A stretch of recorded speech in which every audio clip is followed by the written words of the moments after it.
Bonjour, bienvenue dans Poire et Cahuète, le podcast de Slate.fr dédié à l'actualité des idées. Je suis Hélène de Commer, rédactrice en chef de Slate, et à mes côtés, comme toujours, Jean-Laurent Casselli, journaliste et essayiste. Salut Jean-Laurent. Salut Hélène. En cette folle année 2020, l'actualité a été chargée et les parutions d'essais ont été bouleversées. Certains sont même injustement passés inaperçus. On vous propose donc, pour ce dernier épisode de Poire et Cahuète de l'année, une séance de rattrapage. Quels sont les essais qui ont marqué l'année 2020 ?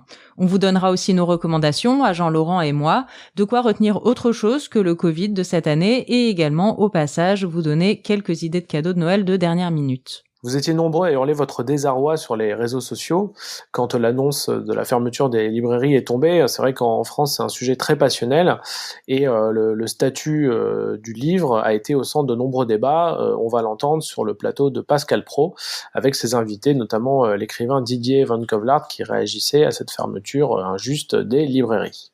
Chose qui m'a un peu choqué de la part, j'entendais Alain Minck tout à l'heure chez vous, de dire le problème des librairies, c'est quand même, il faut dire que c'est le seul endroit où on touche des choses. Et dans les supermarchés, on touche pas les camemberts, on touche pas les trucs. Et ça veut dire quoi ça ? Regarde, j'ai fait mes courses il y a 3 jours, un supermarché. Les rayons livres qui sont barrés avec du ruban comme sur les scènes de crime. Je vois un petit garçon qui spontanément se dirige vers les livres et sa mère lui dit t'approches pas, touche pas, c'est interdit. Mais quel message on envoie ? Quel signal ? Alors, quand on essaie de comprendre ce qui s'est passé cette année, de lire un petit peu les archives des meilleures ventes hebdomadaires, je me suis plongé notamment dans le palmarès hebdo de l'Express, on a l'impression de revivre un peu toujours la même histoire. Si on synthétise, on peut identifier 3 grandes catégories, 3 familles d'essais qui ont remporté beaucoup de succès cette année 2020. Les essais, on va dire, réac, la famille des essais féministes et enfin celui des essais autour de l'écologie et du monde d'après. Alors on attaque tout de suite avec le palmarès des essais réac, avec en tête de gondole, même s'il serait pas content d'être classé là-dedans, j'imagine, Sylvain Tesson, l'inénarrable journaliste, voyageur, écrivain, qui a publié cette année L'énergie vagabonde chez Robert Laffont. L'énergie vagabonde, c'est un recueil de ses récits de voyage, à pied, à cheval, à bicyclette, recueil d'articles, d'aphorismes avec quelques inédits, et ça s'est très très bien vendu. Oui, Sylvain Tesson, c'est vraiment la formule magique de l'édition. Ensuite, dans une famille plus élargie de droite, avec des auteurs qui sont pas vraiment, même pas du tout des essayistes ou des intellectuels, mais plutôt, on va dire, des idéologues qui mêlent opinion politique et récit personnel, on peut évoquer Nicolas Sarkozy et le général Pierre de Villiers. Alors le premier a tendance à se la jouer Obama, il a sorti le premier tome de ses mémoires à la rentrée 2020. Alors ça s'appelle Le temps des tempêtes et le palmarès de l'Express l'annonçait à environ 150 000 ventes en septembre dernier. Voilà, donc très bon score de lancement. Citons également le général Pierre de Villiers. Alors c'est l'ancien chef d'état-major des armées qui a été limogé en 2017 par Emmanuel Macron, ce qui lui a valu un sursaut de popularité et une reconversion littéraire, on pourrait dire, vu qu'il s'est lancé dans la carrière d'essayiste à succès. C'est le 3e livre qu'il publie en 3 ans, avec un démarrage très favorable en fanfare, aidé par un buzz médiatique autour de sa possible candidature en 2022. Oui, le général de Villiers passionne les médias. Il y a eu un gros article dans Le Monde tout dernièrement, 2 pages d'interview dans Le Parisien. Il a fait la matinale de France Inter, donc une figure médiatique importante de cette fin d'année 2020.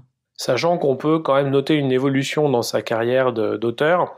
Il y a 3 ans, son premier livre était intitulé Servir, et il posait sur la couve avec son képi et son uniforme. Là, 3 ans plus tard, le 3e bouquin s'intitule L'équilibre est un courage, toujours chez Fayard. Donc, c'est une citation qui est empruntée au philosophe Albert Camus, et le général de Villiers alors fait l'éloge du bon sens, il veut, dit-il, réparer la France. Moi, j'ai l'impression qu'il se transforme de plus en plus en coach ou en auteur de développement personnel. Je suis allé sur son compte Instagram, c'est assez marrant, il y a des citations et des petits aphorismes aspirationnels tirés de ses livres. Donc je me demande si en 2022, au lieu de se lancer dans la politique, il va pas plutôt lancer une chaîne YouTube inspirante. En continuant sur l'idée de la droitisation de la société et puis sur cette thématique identitaire qui a été bien présente, on vous recommande Les Grands Remplacés de Paul Conge aux éditions Arquet. Paul Conge est journaliste. On avait brièvement évoqué son ouvrage dans notre épisode de Poire et Cahuète sur le privilège blanc. Oui, donc c'est plutôt qu'un essai réac, je dirais un essai sur justement le succès d'une nouvelle extrême droite qui est née avec la génération de l'ironie, des réseaux sociaux, du LOL. C'est vraiment très éloigné de la, on va dire, de l'image qu'on a des essayistes de droite identitaire ou radicale qui cartonnent eux aussi d'ailleurs en librairie. Là, Paul Conche s'est plutôt penché sur les jeunes petits blancs déclassés, les fameux babtou fragiles, qui fréquentent les sites les forums de gamers ou de coaching en séduction, avec toute une panoplie de nouveaux idéologues qui sont plutôt branchés sur YouTube et sur les réseaux que simplement auteurs en librairie et qui renouvellent un peu on pourrait dire le folklore identitaire. Et vous pouvez d'ailleurs lire les bonnes feuilles d'un des chapitres du livre de Paul Conche. C'est le chapitre intitulé « La reconquête au masculin » qui est consacré notamment aux coachs en séduction, censé redonner confiance aux hommes blancs fragiles dont tu parlais, Jean-Laurent. Ces bonnes feuilles sont sur slate.fr. On les a publiées il y a quelques mois. On vous mettra le lien dans le texte qui accompagne ce podcast. Pour terminer, dans la famille des essais, on va dire sociopolitiques, qui ont pour ambition d'analyser les fractures de la société, on peut évoquer le dernier livre de David Goodhart, britannique, qui a fait grand bruit il y a 2 ans de cela, avec les deux clans, livre d'ailleurs dont on a parlé dans le tout premier épisode de Poire et Cacahuètes, c'était il y a 1 an déjà, en novembre 2019. Là, il a fait paraître La tête, la main et le cœur aux arènes. Alors le livre, sous-titré « La lutte pour la dignité et le statut social au XXIe siècle », poursuit on pourrait dire son auscultation des clivages entre les éduqués supérieurs, les très diplômés et le reste de la société. Ça vaut pour la société britannique, mais ça vaut également évidemment pour les sociétés, on va dire, occidentales dans leur ensemble. And that's why this is not a feminist song. We tried real hard, but it took too long. This is not a feminist song, 'cause we were scared we would do it wrong. We know women need an anthem, a song to call their own. But we didn't write that anthem, we went home.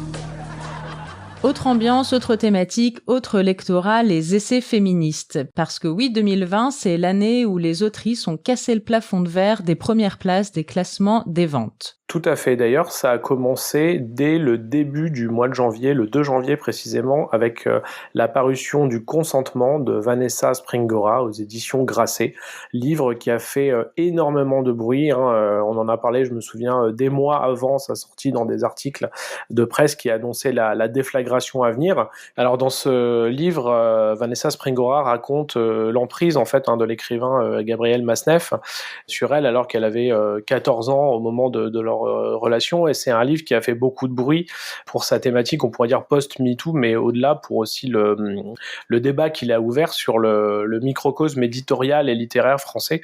D'ailleurs, on en sent encore les secousses, puisque la question des prix littéraires qui tombent en cette saison est posée par le fait que plusieurs membres des jurés des prix littéraires ont des liens encore avec Gabriel Masneff, et voilà, ça pose plus généralement la question de l'entre-soi éditorial français.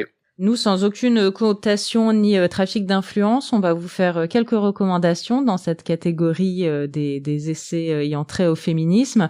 Pour ma part, je vous recommande La puissance des mères pour un nouveau sujet révolutionnaire. C'est signé Fatima Wassak à La Découverte.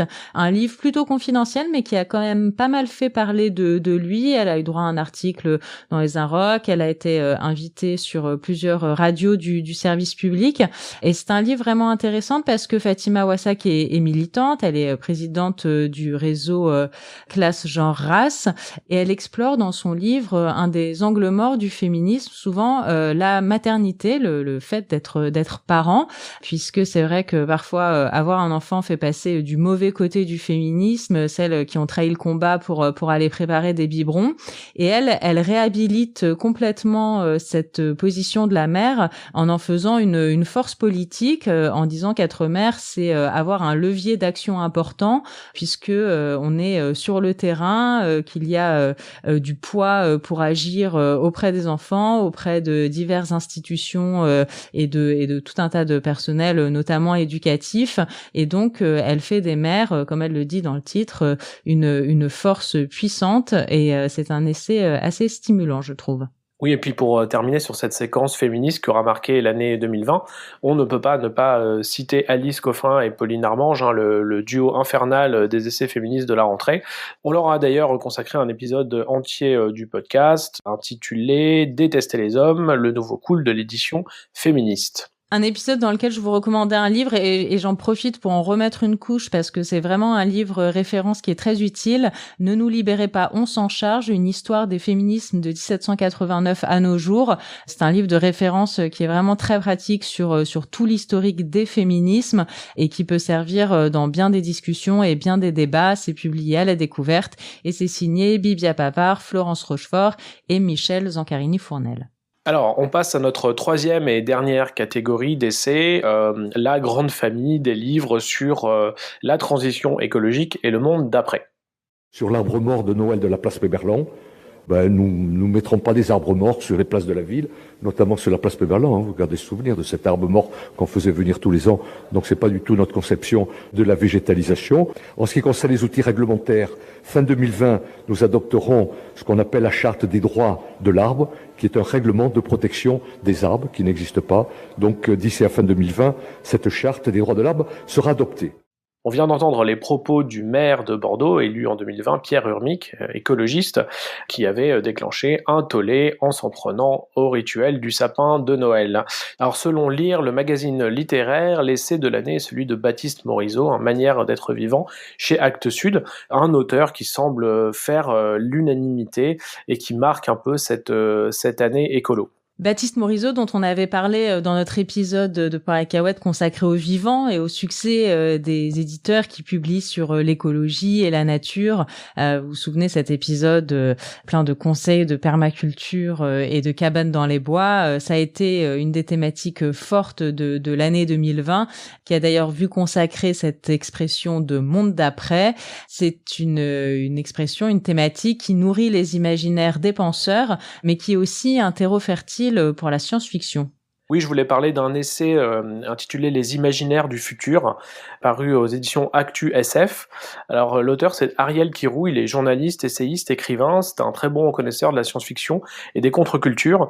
Et en fait, sa méthode, c'est d'utiliser les romans, les nouvelles, les films, les BD de science-fiction pour analyser justement notre rapport au futur et à la crise écologique. Alors, ce qu'il explique dans son livre très riche, c'est que ce qui domine aujourd'hui, c'est plutôt l'imaginaire de la dystopie, avec des futurs ultra techno, totalitaires, des firmes qui contrôlent absolument tous les faits et gestes des citoyens, ou des récits apocalyptiques dans lesquels les personnages se baladent dans les ruines du monde industriel. Et la question centrale que pose Ariel Kirou dans cet essai, c'est finalement qu'est-ce qui, dans l'écologie et plus généralement dans le camp, on va dire, progressiste, émancipateur, comme on dit, qu'est-ce qui peut donner envie, faire rêver et engendrer un futur souhaitable. Et selon lui, et je pense qu'il a raison, ça passe aussi par le récit, ça passe par l'imaginaire, d'où l'enjeu central de la fiction et de la science-fiction dans la transition politique, puisque pour espérer avoir le pouvoir, l'écologie devra d'abord le gagner en quelque sorte les cœurs et les imaginaires. D'ailleurs, on va retrouver dans Ariel Kirou, au fil des pages, beaucoup de références à des séries, à des auteurs cultes et d'autres plus confidentiels que moi j'ai découvert, mais également de nombreux renvois aux intellectuels du moment qui ont pensé cette transition, Baptiste Morisot qu'on vient de citer, Alain Damasio ou Bruno Latour, encore le philosophe Bernard Stiegler qui est décédé cette année. Et pour ma part, pour en revenir à la veine plus classique des essais écolos ou sur cette thématique-là de l'écologie, et notamment si ça vous tente de tout plaquer après des mois de confinement et de vie perturbée, je vous recommande Les Nouveaux Nomades, toujours ailleurs, partout chez eux, de Maxime Brousse. C'est paru en début d'année, en mars 2020, et justement ça fait partie des essais injustement passés un petit peu inaperçus. Donc on le repêche. Les Nouveaux Nomades, ce sont ces gens qui voyagent en van, qui mixent télétravail et surf, qui vivent dans des tiny house, mais qui malgré tout n'oublient pas de poster des photos sur Instagram. Donc c'est une version instagrammable du monde d'après et c'est très plaisant à lire. Alors si vous voulez vous plonger dans de la réalité qui est encore plus flippante que les pires scénarios de science-fiction apocalyptique, je vous recommande la lecture d'Un hiver à Wuhan de Alexandre Labruffe aux éditions Verticales. Alors Alexandre Labruffe, c'est un Français qui est allé en Chine à de nombreuses reprises dans les années 90 pour contrôler la qualité des cotons-tiges et des épluches légumes qui sortaient des usines, puis en 2019 pour être nommé attaché culturel de Wuhan. Alors, dans ce petit journal de bord, Alexandre Labruffe décrit la Chine comme une usine à dystopie et Wuhan comme une ville de science-fiction. Il dresse l'inventaire des catastrophes récentes, catastrophes climatiques, sanitaires, et en le lisant, on se dit que c'est pas si étonnant que la crise mondiale du Covid-19 ait démarré à Wuhan. Pour rester sur ces questions de mondialisation, de productivisme et sur nos manières de consommer, et avant de terminer ce dernier épisode de l'année de Poire et Cacahuètes, je vous formule ma dernière recommandation, c'est le Magasin du Monde, la mondialisation par les objets du XVIIIe siècle à nos jours. C'est paru chez Fayard. C'est un ouvrage collectif dirigé par Pierre Singaravelou et Sylvain Vénère. C'est une sorte de Au bonheur des dames contemporains qui nous permet de découvrir l'origine et l'histoire de plein d'objets du quotidien. C'est à la fois léger, ludique et vraiment très profond et très intéressant. Et pour terminer sur cette thématique des modes de vie, un livre paru récemment, La Maison des Français, de Monique Eleb, psychologue, spécialiste de la sociologie de l'habitat et des modes de vie, et Lionel Engrand, architecte, chercheur et maître de conférences. Alors ce livre, paru aux éditions Mardaga, revient sur l'histoire de la maison individuelle en France au XXe siècle, plus précisément de 1918 à 1970, puisque c'est au XXe et encore plus après la Seconde Guerre mondiale que les Français ont fait le choix de la maison individuelle, et notamment du pittoresque, du néo-régional. Donc c'est un livre illustré avec beaucoup d'images d'archives qui revient sur cette passion des villages témoins, des pavillons expos et autres barbecues en périphérie urbaine. Et voilà, Poire et Cacahuètes, c'est fini pour aujourd'hui et pour 2020, mais on se retrouve avec grand plaisir en 2021. On verra si les thématiques de l'actualité des idées restent dans la même veine ou si on prend un virage différent. Peut-être qu'on aura plus de politique avec la pré-campagne présidentielle qui commencera. Hâte de suivre ça avec toi, Jean-Laurent. À bientôt. Salut Hélène et à l'année prochaine. Retrouvez Poire et Cacahuètes sur slate.fr ou sur votre application de podcast préférée. Si vous avez aimé Poire et Cacahuètes, n'hésitez pas à vous abonner, à nous mettre 5 étoiles et à en parler autour de vous.